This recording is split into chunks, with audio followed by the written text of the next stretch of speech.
ধন্যবাদ গুরু যিশুর নাম থেকে পিতাকে অসংখ্য ধন্যবাদ, গুরু যিশুকে করি অসংখ্য অসংখ্য কোটি ধন্যবাদ। আর মণ্ডলীর আমাদের শিক্ষা ভাই গুরু দাদা ভাই দিদি ভাইকেও ধন্যবাদ। সমস্ত আধুনিকজন আর খ্রিস্টের ভাই বোনকে আমার অন্তর থেকে নমস্কার। তো এখন কেমন বাক্য হলো, বলছে যে সরল মনে বিশ্বাসে তুমি এসব পিতার কাছে প্রাণদায়ী বাক্য রেখো যাহাতে জীবন বাঁচে। তাহলে এতক্ষণ যা হলো, আমরা বাড়ি থেকে কি খুব সরল মানে আসছি না, একটু ঝগড়াঝাটি করে স্বামী সন্তানের সঙ্গে ঝগড়াঝাটি বাক্য বিনিময় অনেক ক্ষেত্রেই হয়। কারণ আমার ছেলে আজকে বলতেছে তোমার জন্য অফিস বাবা বলতেছে অফিসের থেকেও বড় কাজ ধন্যবাদ। তাহলে কি মানে পুরা তো জগতে আছে সরল মানে আমরা সবাই কিন্তু সবসময় আসতে পারি। হ্যাঁ, হয়তো সংসারে এমন একটা পজিশন হলো যে বেরিয়ে পড়ছি, হয়তো কেউ একটা এমন কিছু স্বামী হোক সন্তান হোক এমন একটা কিছু কটু বাক্য এসে গেল যে নিজের ক্রোধটা সম্বরণ করতে পারলাম না, প্রার্থনাটা করতেছি বাছি, কিন্তু ক্রোধটা আমার কিন্তু ভিতরে আছে। সেক্ষেত্রে কি আছে, সেক্ষেত্রে তোমার প্রার্থনা কোনো কার্যকরী করবে। বলছে সরল মানে বিশ্বাসে তুমি এসব পিতার কাছে প্রাণদায়ী বাক্য রেখো যাহাতে জীবন বাঁচে। তাহলে এতক্ষণ যা সব বাক্য হলো কি প্রাণদায়ী বাক্য, যে বাক্য শুনলে মানুষ নিজের উপর, প্রতিবেশীর উপর, আত্মীয় পরিজনের উপর প্রয়োগ করলে একজন মানুষ জীবন পাবে।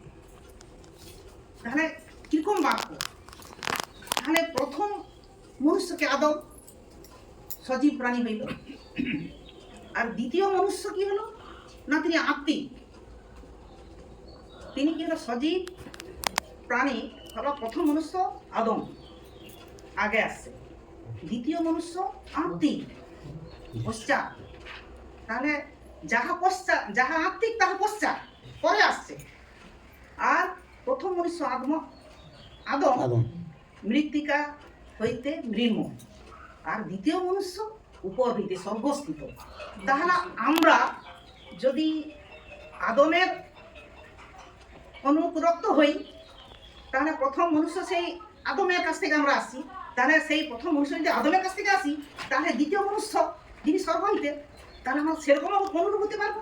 প্রথম মনুষ্য আদমের কাছ থেকে যদি আমরা আসি সজীব প্রাণী হচ্ছি, তাহলে দ্বিতীয় মনুষ্য তিনি স্বর্গ থেকে উপরিস্থ, তাহলে এটাও আমরা পাবো। তাহলে সেটা কিরকম পাবো? সেই জন্য বলছে যে তাহলে আমরা যিশুকে গুরু হিসাবে স্বীকার করতে হবে, আর সর্বদাই গুরু বাক্য অর্থাৎ আজ্ঞাগুলোকে পালন করতে হবে। তাহলে আমরা কি আদম হিসাবেই যেমন আসছে এখানে, তাহলে আত্মিক সেই আত্মিক থেকেও যে সব উপরিস্থ সেটাও আমরা হতে পারবো। তাহলে আমরা কি সেই রূপ বাক্যের মধ্য দিয়ে আমাদের কি সদা সর্বদা সৎপথে থাকো, সত্য কথা বলো, সোজা পথে চলো, না যাও ডাইয়ে না যাও ভাবানিগুলো কত সুন্দর। জগতে কি এইসব আছে? না যাও ডাইয়ে না যাও বাইয়ে, হ্যাঁ সোজা পথে চলো, এসব পথে কি জগতে আছে? জগতে নয়। সেই জন্য জগতের মানুষ এটাকে গ্রহণ করতে ভয় পায়, কারণ জগতের অভিলাষ, হ্যাঁ জীবিকার দর্প এসব আছে। আর একটা অনুষ্ঠান চোখে দিয়া শুধু জল খাবো, বাজনা বাজাবো, তামাশা, মিউজিক, এই।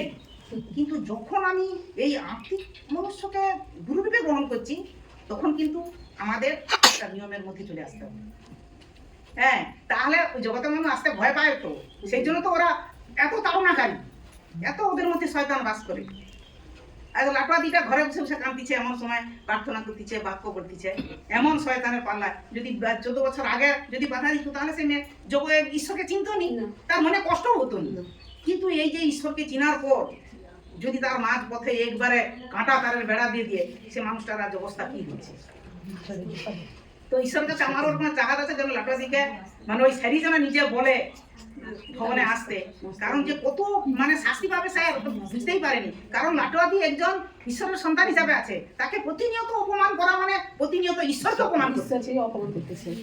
সুতরাং আমরা যেন কি এই রূপ যেন না করি, আর এইরকম যেন কারোর স্বামী সন্তান যেন কারোর না হয়, এই কামনাও আমি করি।